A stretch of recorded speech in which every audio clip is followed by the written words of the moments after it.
ওমা আরসালনাকা ইল্লা রাহমাতাল লিল আলামিন। আল্লাহু আকবার বলেন। আল্লাহ রাব্বুল আলামিন বলেন, পয়গম্বর আমি আল্লাহ আপনাকে গোটা জাতির জন্য রহমত বানাইছি। আমি আল্লাহ তাআলা আপনাকে মানুষের জন্য রহমত বানাইছি। আমি আল্লাহ তাআলা সূর্যের জন্য আপনাকে রহমত বানাইছি, আসমানের জন্য আপনাকে রহমত বানাইছি, জমিনের জন্য আপনাকে রহমত বানাইছি, ঈমানওয়ালার জন্য আপনাকে রহমত বানাইছি, বেঈমানের জন্য আপনাকে রহমত বানাইছি, আপনাকে পশুর জন্য রহমত বানাইছি। আমার যত গোটা সৃষ্টির মধ্যে যত জায়গা আমার আল্লাহিত্ব আছে, যত জায়গায় আমি আল্লাহর পাওয়ার, তত জায়গায় আপনি রাসূল রহমত। আল্লাহর নবী কেমন রহমত জানেননি?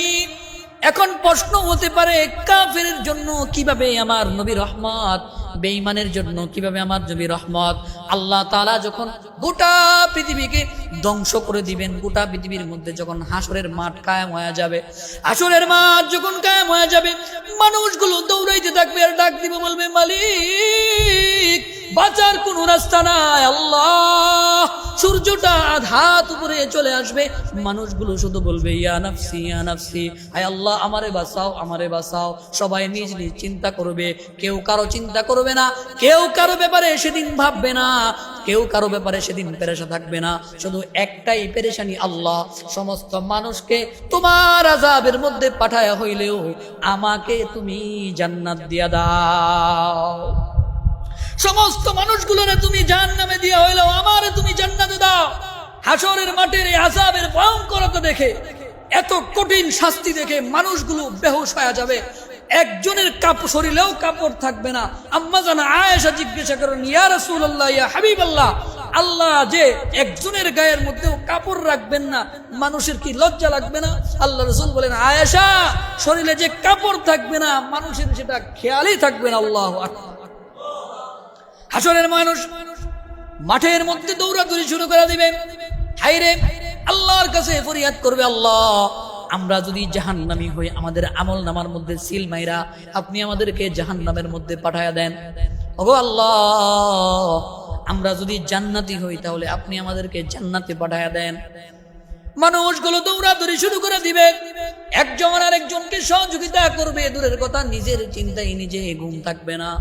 মানুষগুলো সর্বপ্রথম আমাদের সবার পিতা হযরতে আদম সফিউল্লাহ, আমাদের পিতার নাম কি বলেন? আদম সফিউল্লাহ।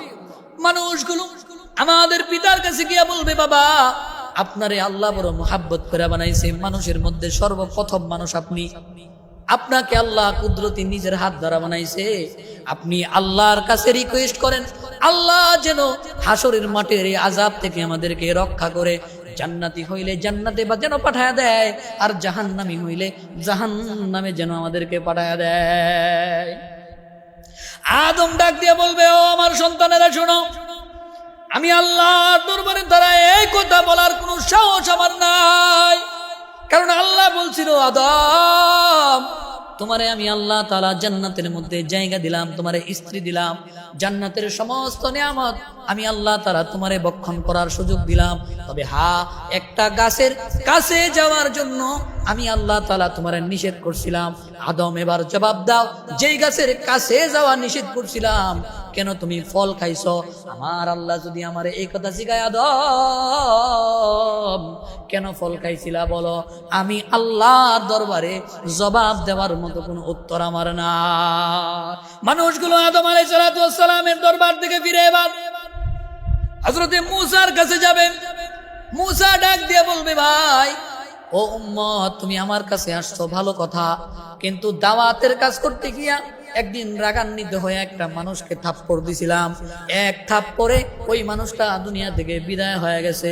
আল্লাহ যদি আমাকে জিজ্ঞাসা করে, মূসা দুনিয়ার জমিনে তোমারে পাঠাইছিলাম দিনের দাওয়াত দেওয়ার জন্য, কেন মানুষ হত্যা করলা, কেন অন্যায়টা করলা, আমি আল্লাহর দরবারে জবাব দেওয়ার মতো কোনো উত্তর আমার কাছে নাই।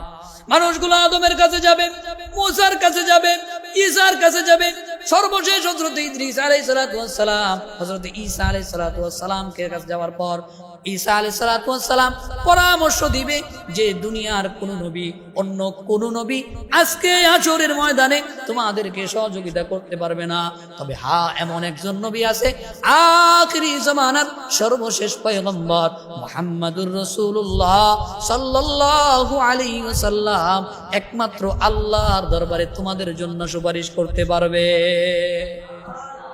উম্মত গুলো সেদিন দৌড়াইবে আর বলবে আখিরি জামানার পয়গম্বর নবী কই, আখিরি জামানার পয়গম্বর। সারা হাসরের মাঠে ইয়া নাফসি বলে আওয়াজ উঠবে, কিন্তু কে যেন একজন ব্যক্তি কোথা থেকে যেন একটা আওয়াজ আসতেছে, ইয়া উম্মতি, কে যেন দরদ মাখা কণ্ঠে নিয়া আল্লাহর দরবারে ডাক দিয়া করতেছে, আল্লাহ আমার উম্মত মাকামে মাহমুদের মধ্যে সিজদা অবস্থায় আল্লাহ নবী আল্লাহর ডাক দিয়া করবে, মালিক ততক্ষণ পর্যন্ত আমি মাথা উঠাবো না আল্লাহ, যতক্ষণ পর্যন্ত আপনি আমার উম্মতদেরকে ক্ষমা না করবেন, আপনি আমার উম্মতদেরকে জাহান্নাম থেকে জান্নাতে না দিবেন। ওই দিন আল্লাহ তাআলা তার বন্ধুরে ডাক দিয়া বলবে, বন্ধু দুনিয়ার জমিনে বহু কষ্ট আপনি করছেন, দুনিয়ার জমিনে বহু অত্যাচার আপনি সহ্য করছেন, তায়েফে মার খাইছেন, উহুদেও রক্ত জড়াইছেন, কত সাহাবায়ে কেরাম নিজের চাচাকে শহীদ করেছে নিজের চোখের সামনে, ক্ষুধার যন্ত্রণায় পেটের মধ্যে পাথর বাঁধছেন, শত শত ফুট উপরে পাহাড়ের মধ্যে ঘুমাইছেন, স্ত্রী সন্তানের সাথে পর্যন্ত থাকেন নাই। আজকে আপনি মাথা উঠান, আপনি যা বলবেন আমি আল্লাহ আপনার কথা মতোই সব কিছু করব। এ কারণে আল্লাহ বলেন, ওয়ামা আরসালনাকা ইল্লা রাহমাতাল লিল আলামিন, রাহমাতুল লিল আলামিন নবী, রাহমাতুল লিল আলামিন নবী, কুরআনে প্রমাণ, আশিক বিনে কে বুঝিবে আমার দয়াল নবীর শান। কথা কোন ঠিক কিনা? রাহমাতুল লিল আলামিন নবী, রাহমাতুল লিল আলামিন নবী, কুরআনে প্রমাণ, আশিক বিনে কে বুঝিবে আমার দয়াল নবীর শান, আশিক বিনে কে বুঝিবে আমার দয়াল নবীর শান। নবী আমার মদিনারি বুলবুল, আমার আল্লাহ প্রেম করিয়া নামটি দিলেন হাবিবে রাসূল। নবী আমার মদিনারি বুলবুল, আমার আল্লাহ প্রেম করিয়া নামটি দিলেন হাবিবে রাসূল। ওই নবীকে না মানিলে, ওই নবীর সুন্নত মুতাবেক না চলিলে মিলবে না জান্নাত। আশিক বিনে কে বুঝিবে আমার দয়াল নবীর শান, আশিক বিনে কে বুঝিবে আমার দয়াল নবীর শান। চিল্লায়া বলেন মারহাবা। সকলের পছন্দের মানুষ, ভালোবাসার মানুষ জনাবে মুহাম্মদুর রাসূলুল্লাহ, সবাই বলেন সাল্লাল্লাহু আলাইহি ওয়াসাল্লাম। এই মাসের মধ্যে আল্লাহর নবী মুহাম্মদুর রাসূলুল্লাহ সাল্লাল্লাহু আলাইহি ওয়াসাল্লাম দুনিয়ায় আগমন করেছেন। এটা আমাদের জন্য খুবই সুসংবাদের কথা, আলহামদুলিল্লাহ। কিন্তু একইভাবে আবার এটা আমাদের জন্য কষ্টেরও কারণ যে এ মাসের মধ্যেই আল্লাহর নবী, আমাদের প্রিয় মানুষ, আমাদের মুহাম্মতের ব্যক্তি, আমার বাবা, আমার মা, আমার নিজের জান থেকেও সব থেকে বেশি যায় যে মানুষটাকে আমরা ভালোবাসি, যে নবীকে আমরা ভালোবাসি, এই মাসের মধ্যেই তিনি বিদায় হয়ে গেছেন। এটা আমাদের জন্য একদিক দিয়ে কষ্টের কারণ।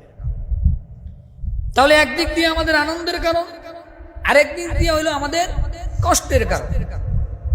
কিন্তু আমরা দেখতে পাই যখনই এই মাসে আসে, এই মাসটা যেন এমন এই জন্য আসে যে কিছু মানুষের মধ্যে বাহাস আর মুবাহাসার প্রতিযোগিতা শুরু হয়ে যায়। কেমন প্রতিযোগিতা? একজন আনন্দ উল্লাসের জন্য ব্যস্ত, আর একজন সুখ পালনে ব্যস্ত। একজন আরেকজনকে বলতেছে বেদাত, আর প্রকৃতপক্ষেই কিছু মানুষ আছে এমন যে রাসূলের জন্মকে সামনে নিয়ে, রবিউল আউয়াল মাসকে সামনে নিয়ে এমন কিছু কাজ করে, এমন কিছু কাজ তারা করে যেটা কুরআন সুন্নাহর মধ্যে পড়ে না, সরাসরি বেদাত হয়। কথা বলেন ঠিক কিনা? আছে এমন কাজ আছে। যদি বলা হয় যে এই কাজগুলো তো কুরআন আর সুন্নাহর মধ্যে কোথায় পাওয়া যায় না, কেন করো? তাহলে বক্তব্য দিতে গিয়ে এমন ভাবে বলে, আমাদেরই একজন ভাই, নামও আপনারা শুনবেন, নাম গিয়াসউদ্দিন আত-তাহিরি, উনি জশ্নে জুলুস করতেছেন। এক পর্যায়ে উনি একথা বলতেছেন যে মুহাব্বতে করি, মুহাব্বতের কাজ মুহাব্বতে করি, ভালোবেসে করি, রাসূলের জশ্নে জুলুস পালন করি, এটা মুহাব্বতে করি, এটা করার জন্য কোনো দলিল লাগে না। আমাদের ব্রাহ্মণবাড়িয়ার একজন আলেম, সম্ভবত ব্রাহ্মণবাড়িয়া বাড়ি, উনিও খুব গুরুত্বপূর্ণ একটা কথা বলছেন। উনি কি বলছেন জানেন? যদি মুহাব্বতে যদি রাসূলের জন্ম দিবস পালন করা যায় তাহলে দলিল লাগে না। তাহলে আমিও বলবো, আমি 1 ঘন্টার জন্য তাহিরি সাহেবের বউকে খুব মুহাব্বত করি, আমি 1 ঘন্টার জন্য ওনার বউকে ওনার ঘরে, আমার ঘরে নিয়ে আসতে চাই। যে এবার বলেন, যেমন গাল তেমন জুতা, যেমন গাল তেমন জুতা। বোঝা গেল যে মুহাব্বত করলেই কোনো একটা জিনিস করা যাবে না, মুহাব্বত করলেই এটাকে পালন করা যাবে না। পালন করার জন্য কুরআন আর সুন্নাহ থেকে সঠিক দলিলের প্রয়োজন। কথা বলেন ঠিক কিনা? আমার ভাইরা, আমার বন্ধুরা, শুধুই তাই নয়, শুধুই তাই নয়, আল্লাহর নবী জনাবে মুহাম্মদুর রাসূলুল্লাহ সাল্লাল্লাহু আলাইহি ওয়াসাল্লাম বলেন যে বান্দা রবের সব থেকে নিকটবর্তী তো ওই সময় হয় যখন বান্দা রবের কদমে সিজদা দেয়। সুবহানাল্লাহ বলেন। যে বান্দা যখন সিজদা দেয় ওই সময়টা বান্দা আর রবের মধ্যে সব থেকে নিকটবর্তী। কুরআনের কথা বলে উসজুদু ওয়াকতারিব, যে সিজদা দাও, নিকটবর্তী হয়ে যাও। কার নিকটবর্তী? রবের নিকটবর্তী হয়ে যাও। কিন্তু দুনিয়ার কিছু মানুষের দিকে এমন আফসোস লাগে যে ওই মানুষগুলো মসজিদে এসে যখন সিজদা দেয় তত তাড়াতাড়ি সিজদা দিয়ে নামাজ পড়ে বাড়িতে যেতে পারবে, এটা তার জন্য খুব উপকারী। কিন্তু যখন পীরের দরবারে যায়, বাবার দরবারে গিয়েছে সিজদা দেয়, যতক্ষণ পর্যন্ত তার বাবা তাকে ইশারা না দেয় ততক্ষণ পর্যন্ত মাথা উঠায় না। কথা বলেন ঠিক কিনা?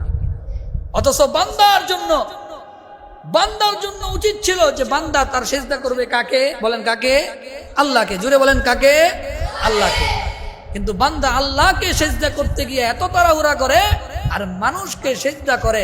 আল্লাহ রাব্বুল আলামিন বলেন, আমাকে ছাড়া অন্য কাউকে সিজদা করা জায়েজ নাই।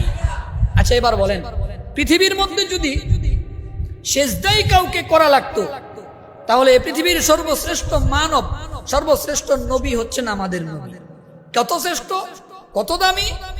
আল্লাহ তাআলা পবিত্র কালামের মধ্যে বলেন, বিসমিল্লাহির রহমানির রহিম, ইন্না ফাতাহনা লাকা ফাতহাম মুবিনা লিয়াগফিরা লাকা আল্লাহু মা তাকদ্দামা মিন যামবিকা ওয়া মা তাআখখার ওয়া ইউতিম্মা নি'মাতাহু আলাইকা ওয়া ইয়াহদিয়াকা সিরাতাম মুস্তাকিমা। আল্লাহ তাআলা বলেন, হে নবী, আপনাকে আমি চিরনিশ্চিত বিজয়ের সুসংবাদ দিচ্ছি এবং আপনার পিছনের সমস্ত গুনাহ খাতা আমি আল্লাহ তাআলা মাফ করে দিছি। বলেন সুবহানাল্লাহ। এই আয়াতের মধ্যে আল্লাহ কিন্তু আল্লাহর নবীকে নাম ধরে ডাকে নাই। কি পরিমাণ সম্মানিত হইলে, কি পরিমাণ মর্যাদাশীল হইলে আল্লাহ তার বন্ধুকে কোরআনের কোথাও নাম ধরে ডাকে নাই। আল্লাহ কোথাও বলেছেন ইয়া আইয়ুহাল মুযাম্মিল, আল্লাহ কোথাও বলেছেন ইয়া আইয়ুহাল মুদ্দাসসির। একটা জায়গায়ও আল্লাহ তার রাসূলকে নাম ধরে ডাকে নাই। সুবহানাল্লাহ। শুধু কি আল্লাহ নাম ধরে ডাকে নাই তা না, আল্লাহ তাআলা পবিত্র কালামের মধ্যে মানুষগুলোকেও আল্লাহ নবীকে নাম ধরে ডাকার জন্য নিষেধ করেছে। আল্লাহ বলেন, হে মানুষ শোনো, তোমরা একে অপরকে যেভাবে সম্বোধন করো, একে অপরকে যেভাবে ডাকো, খবরদার খবরদার আমার পয়গম্বর মুহাম্মদুর রাসূলুল্লাহ সাল্লাল্লাহু আলাইহি ওয়াসাল্লামকে কিন্তু ওইভাবে তোমরা ডাকবা না। আল্লাহ নিজেও নাম ধরে ডাকেন নাই, মানুষগুলোকেও নাম ধরে ডাকতে নিষেধ করেছেন। আবার এটাও বলেছেন, খবরদার উনার সামনে যখন বসবা কোনো হট্টগোল উনার আওয়াজ থেকে জুড়ে কোনো আওয়াজ করবা না। সুবহানাল্লাহ। আল্লাহ রাব্বুল আলামিন বলেন, ইয়া আইয়ুহাল্লাযীনা আমানু লা তারফাউ আসওয়াতাকুম ফাওকা সাওতিন নাবী ওয়ালা তাজহারু লাহু বিল কওলি কাজহরি বা'দিকুম লিবা'দিন আন তাহবাতা আ'মালিকুম ওয়া আনতুম লা তাশউরুন। আল্লাহ রাব্বুল আলামিন বলেন, হে ঈমানদারেরা, লা তারফাউ আসওয়াতাকুম, তোমাদের আওয়াজ যেন আমার পয়গম্বরের থেকে বেশি জোরে আওয়াজ না হয়ে যায়, তোমাদের কণ্ঠ যেন আমার পয়গম্বর থেকে বেশি উচ্চ না হয়ে যায়। ফাওকা সাওতিন নবী, নবীর থেকে যেন তোমাদের কণ্ঠ বেশি বড় না হয়ে যায়। লা তারফাউ আসওয়াতাকুম ফাওকা সাওতিন নবী ওয়ালা তাজহারু লাহু বিল কওলি কাজহরি বা'দিকুম লিবা'দিন, এবং আমার রাসূলের সামনে বসে তোমরা কখনো হট্টগোল করবা না, ঝামেলা করবা না, একে অপরে কথা কাটাকাটি করবা না। যদি করো জেনে রাখো আমালিকুম ওয়া আনতুম লা তাশউরুন, তোমার আমল কখন যে নষ্ট হয়ে যাইবে তুমি নিজেও টের পাইবা না। নবীর সামনে জুড়ে কথা বলবা না, হট্টগোল করবা না। যদি করো কখন যে তোমার আমল নষ্ট হয়ে যাবে তুমি নিজেও তা বুঝতে পারবা না। সুবহানাল্লাহ। এবার চিন্তা করেন কি পরিমাণ দাম আর কি পরিমাণ মর্যাদা থাকলে আল্লাহ নিজেও নাম ধরে ডাকেন নাই, মানুষগুলোকেও নাম ধরে ডাকার জন্য নিষেধ করেছে। আল্লাহ নিজে ঈমানদারকে ডেকে বলতেছেন, খবরদার আমার রাসূলের কণ্ঠের থেকে বেশি আওয়াজ যেন তোমরা না করো, মজলিসে বসে আমার রাসূলের সামনে কোনো রকমের হট্টগোল করবা না। যদি করো তোমার সারা জিন্দেগীর তাহাজ্জুদ নষ্ট হয়ে যাবে, সারা জিন্দেগীর ফরজ নামাজগুলো নষ্ট হয়ে যাবে, সারা জিন্দেগীর রোজা নষ্ট হয়ে যাবে, সারা জিন্দেগীর নফল নষ্ট হয়ে যাবে। কি করলে? আমার রাসূলের সামনে হট্টগোল আর জোরে আওয়াজ করবে। আমার ভাইয়েরা, আমার বন্ধুরা, আল্লাহ তাআলা এই আয়াত দুনিয়ার মানুষদেরকে জানায়া দিয়া আল্লাহর রাসূলের মর্যাদাকে বাড়ায়া দিলেন। এবার জোরে চিৎকার করে বলেন, আল্লাহর রাসূলের মর্যাদা দুনিয়ায় আছে না আখিরাতেও আছে? দুনিয়া যেমন মর্যাদা তার থেকে শত শত গুণ বেশি মর্যাদা আল্লাহ আখিরাতে দিবেন হাশরের ময়দানে। আল্লাহ তাআলা সূরা আম্বিয়ার মধ্যে ডেকে বলেন, পয়গম্বর আপনাকে আমি গোটা জাতির জন্য রহমত স্বরূপ বানাইছি। আল্লাহ বলেন, ওয়ামা আরসালনাকা ইল্লা রাহমাতাল লিল আলামিন। আল্লাহু আকবার বলেন। আল্লাহ রাব্বুল আলামিন বলেন, পয়গম্বর আমি আল্লাহ আপনাকে গোটা জাতির জন্য রহমত বানাইছি। আমি আল্লাহ তাআলা আপনাকে মানুষের জন্য রহমত বানাইছি। আমি আল্লাহ তাআলা সূর্যের জন্য আপনাকে রহমত বানাইছি, আসমানের জন্য আপনাকে রহমত বানাইছি, জমিনের জন্য আপনাকে রহমত বানাইছি, ঈমানওয়ালার জন্য আপনাকে রহমত বানাইছি, বেঈমানের জন্য আপনাকে রহমত বানাইছি, আপনাকে পশুর জন্য রহমত বানাইছি। আমার যত গোটা সৃষ্টির মধ্যে যত জায়গা আমার আল্লাহিত্ব আছে, যত জায়গায় আমি আল্লাহর পাওয়ার, তত জায়গায় আপনি রাসূল রহমত। আল্লাহ নবী কেমন রহমত জানেননি? এখন প্রশ্ন হতে পারে, কাফেরের জন্য কিভাবে আমার নবী রহমত, বেঈমানের জন্য কিভাবে আমার নবী রহমত?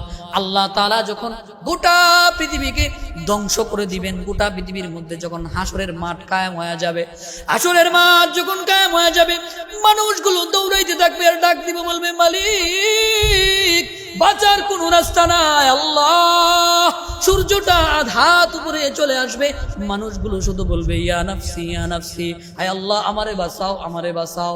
সবাই নিজ নিজ চিন্তা করবে, কেউ কারো চিন্তা করবে না, কেউ কারো ব্যাপারে সেদিন ভাববে না, কেউ কারো ব্যাপারে সেদিন পেরেশান থাকবে না। শুধু একটাই পেরেশানি, আল্লাহ সমস্ত মানুষকে তোমার আযাবের মধ্যে পাঠায়া হইলেও আমাকে তুমি জান্নাত দিয়া দাও। সমস্ত মানুষগুলোরে তুমি জাহান্নামে দিয়া হইলেও আমারে তুমি জান্নাতে দাও। হাসরের মাঠের এই আযাবের ভয়ঙ্করতা দেখে, এত কঠিন শাস্তি দেখে মানুষগুলো বেহুশ হয়ে যাবে, একজনের কাপড় শরীরেও কাপড় থাকবে না। আম্মা জানা আয়েশা জিজ্ঞাসা করেন, ইয়া রাসূলুল্লাহ ইয়া হাবিবাল্লাহ, আল্লাহ যে একজনের গায়ের মধ্যেও কাপড় রাখবেন না, মানুষের কি লজ্জা লাগবে না? আল্লাহ রাসূল বলেন, আয়েশা, শরীরে যে কাপড় থাকবে না মানুষের সেটা খেয়ালই থাকবে না। আল্লাহু আকবার। হাসরের মানুষ মাঠের মধ্যে দৌড়াদৌড়ি শুরু করে দিবে। হায়রে, আল্লাহর কাছে ফরিয়াদ করবে, আল্লাহ, আমরা যদি জাহান্নামী হই, আমাদের আমল নামার মধ্যে সিল মাইরা আপনি আমাদেরকে জাহান্নামের মধ্যে পাঠায়া দেন। ওগো আল্লাহ, আমরা যদি জান্নাতি হই তাহলে আপনি আমাদেরকে জান্নাতে পাঠায়া দেন। মানুষগুলো দৌড়াদৌড়ি শুরু করে দিবে, একজন আর একজনকে সহযোগিতা করবে, দূরের কথা নিজের চিন্তায় নিজে ঘুম থাকবে না। মানুষগুলো সর্বপ্রথম আমাদের সবার পিতা হযরতে আদম সফিউল্লাহ, আমাদের পিতার নাম কি বলেন? আদম সফিউল্লাহ। মানুষগুলো আমাদের পিতার কাছে গিয়ে বলবে, বাবা, আপনারে আল্লাহ বড় মুহাব্বত করে বানাইছে, মানুষের মধ্যে সর্বপ্রথম মানুষ আপনি, আপনাকে আল্লাহ কুদরতি নিজের হাত দ্বারা বানাইছে। আপনি আল্লাহর কাছে রিকোয়েস্ট করেন, আল্লাহ যেন হাসরের মাঠের এই আযাব থেকে আমাদেরকে রক্ষা করে, জান্নাতি হইলে জান্নাতে বা যেন পাঠায়া দেয়, আর জাহান্নামী হইলে জাহান্নামে যেন আমাদেরকে পাঠায়া দেয়। আদম ডাক দিয়ে বলবে, ও আমার সন্তানেরা শোনো, আমি আল্লাহর দরবারে তারা এই কথা বলার কোনো সাহস আমার নাই। কারণ আল্লাহ বলছিল, আদম, তোমারে আমি আল্লাহ তাআলা জান্নাতের মধ্যে জায়গা দিলাম, তোমারে স্ত্রী দিলাম, জান্নাতের সমস্ত নিয়ামত আমি আল্লাহ তাআলা তোমারে ভক্ষণ করার সুযোগ দিলাম। তবে একটা গাছের কাছে যাওয়ার জন্য আমি আল্লাহ তাআলা তোমারে নিষেধ করছিলাম। আদম, এবার জবাব দাও, যেই গাছের কাছে যাওয়া নিষেধ করছিলাম, কেন তুমি ফল খাইছো? আমার আল্লাহ যদি আমারে এই কথা জিগায়, আদম কেন ফল খাইছিলা বলো, আমি আল্লাহর দরবারে জবাব দেওয়ার মতো কোনো উত্তর আমার না। মানুষগুলো আদম আলাইহিস সালামের দরবার থেকে ফিরে এবার হযরতে মূসার কাছে যাবে। মূসা ডাক দিয়ে বলবে, ভাই, ও উম্মত, তুমি আমার কাছে আসছো ভালো কথা, কিন্তু দাওয়াতের কাজ করতে গিয়া একদিন রাগান্বিত হয়ে একটা মানুষকে থাপ্পড় দিছিলাম, এক থাপ্পড়ে ওই মানুষটা দুনিয়া থেকে বিদায় হয়ে গেছে। আল্লাহ যদি আমাকে জিজ্ঞাসা করে, মূসা, দুনিয়ার জমিনে তোমারে পাঠাইছিলাম দিনের দাওয়াত দেওয়ার জন্য, কেন মানুষ হত্যা করলা, কেন অন্যায়টা করলা? আমি আল্লাহর দরবারে জবাব দেওয়ার মতো কোনো উত্তর আমার কাছে নাই। মানুষগুলো আদমের কাছে যাবে, মূসার কাছে যাবে, ঈসার কাছে যাবে, সর্বশেষ হযরত ইদ্রিস আলাইহিস সালাম, হযরত ঈসা আলাইহিস সালামকে কাছে যাওয়ার পর ঈসা আলাইহিস সালাম পরামর্শ দিবে যে দুনিয়ার কোন নবী, অন্য কোন নবী আজকে হাশরের ময়দানে তোমাদেরকে সহযোগিতা করতে পারবে না। তবে এমন একজন নবী আছে, আখিরি জামানার সর্বশেষ পয়গম্বর মুহাম্মদুর রাসূলুল্লাহ সাল্লাল্লাহু আলাইহি ওয়াসাল্লাম, একমাত্র আল্লাহর দরবারে তোমাদের জন্য সুপারিশ করতে পারবে। উম্মত গুলো সেদিন দৌড়াইবে আর বলবে, আখিরি জামানার পয়গম্বর নবী কই? আখিরি জামানার পয়গম্বর সারা হাসরের মাঠে ইয়া নাফসি, ইয়া নাফসি বলে আওয়াজ উঠবে, কিন্তু কে যেন একজন ব্যক্তি কোথা থেকে যেন একটা আওয়াজ আসতেছে, ইয়া উম্মতি, ইয়া উম্মতি, কে যেন দরদ মাখা কণ্ঠে নিয়া আল্লাহর দরবারে ডাক দিয়া করতেছে, আল্লাহ, আমার উম্মত, আমার উম্মত। মাকামে মাহমুদের মধ্যে সিজদা অবস্থায় আল্লাহ নবী আল্লাহর ডাক দিয়া করবে, মালিক, ততক্ষণ পর্যন্ত আমি মাথা উঠাবো না আল্লাহ, যতক্ষণ পর্যন্ত আপনি আমার উম্মতদেরকে ক্ষমা না করবেন, আপনি আমার উম্মতদেরকে জাহান্নাম থেকে জান্নাতে না দিবেন। ওই দিন আল্লাহ তাআলা তার বন্ধুরে ডাক দিয়া বলবে, বন্ধু, দুনিয়ার জমিনে বহু কষ্ট আপনি করছেন, দুনিয়ার জমিনে বহু অত্যাচার আপনি সহ্য করছেন, তায়েফে মার খাইছেন, উহুদেও রক্ত জড়াইছেন, কত সাহাবায়ে কেরাম নিজের চাচাকে শহীদ করেছে নিজের চোখের সামনে, ক্ষুধার যন্ত্রণায় পেটের মধ্যে পাথর বাঁধছেন, শত শত ফুট উপরে পাহাড়ের মধ্যে ঘুমাইছেন, স্ত্রী সন্তানের সাথে পর্যন্ত থাকেন নাই। আজকে আপনি মাথা উঠান, মাথা উঠান, আপনি যা বলবেন আমি আল্লাহ আপনার কথা মতোই সব কিছু করব।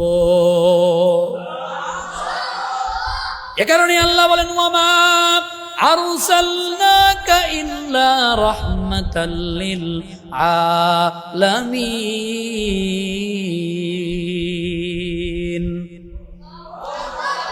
রহমাতুল লিল আলামিন নবী, রহমাতুল লিল আলামিন নবী, কুরআনে প্রমাণ।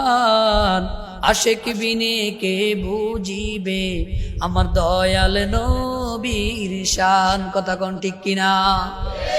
রহমাতুল লিল আলামিন নবী, রহমাতুল লিল আলামিন নবী, কুরআনে প্রমাণ। আশিক বিনে কে বুঝিবে আমার দয়াল নবীর শান। আশিক বিনে কে বুঝিবে আমার দয়াল নবীর শান। নবী আমার মদিনারি বুলবুল, আমার আল্লাহ প্রেম করিয়া নামটি দিলেন হাবিবে রাসূল। নবী আমার মদিনারি বুলবুল, আমার আল্লাহ প্রেম করিয়া নামটি দিলেন হাবিবে রাসূল। ওই নবীকে না মানিলে, ওই নবীর সুন্নত মুতাবেক না চলিলে মিলবে না জান্নাত। আশিক বিনে কে বুঝিবে আমার দয়াল নবীর শান। আশিক বিনে কে বুঝিবে আমার দয়াল নবীর শান। চিল্লায়া বলেন মারহাবা। আমার ভাইয়েরা, তাহলে কি বুঝতে পারলেন? দুনিয়াও যেমন আল্লাহর নবীর দাম, আখিরাও তেমন আল্লাহর নবীর দাম। যতক্ষণ পর্যন্ত আল্লাহর নবী না রিকোয়েস্ট করবে, আল্লাহ আপনি এই হাসরের মাঠে বিচার শুরু করে দেন, বান্দাগুলো আর সহ্য করতে পারতেছে না, বান্দাগুলো আর আযাব সহ্য করতে পারতেছে না, যতক্ষণ পর্যন্ত আল্লাহর নবী আল্লাহর কাছে সুপারিশ না করবে ততক্ষণ পর্যন্ত আল্লাহ বিচার কাজ শুরু করবে। কথা বলেন, ততক্ষণ পর্যন্ত শুরু করবে। এবার বলেন আমার ভাই, আমার বন্ধু, এমন একজন দামি নবী, এমন একজন ভালো নবী, দরদি নবী, মায়াবী নবী, এর আনুগত্য করার দরকার আছে না নাই?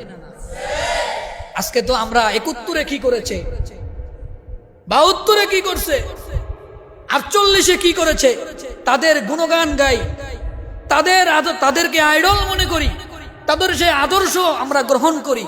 কিন্তু 1450 বছর আগে আপনার আর আমার নবী আমার আর আপনার জন্য কি করছে, আমার আর আপনার জন্য কি পরিমাণ কুরবানি করছে, একবার আমরা তা ভাবিও না, আমরা তা বুঝারও চেষ্টা করি না, রসুলের আদর্শে আদর্শবান মানুষ হওয়ার চেষ্টা করি না। কথা বলেন ঠিক কিনা?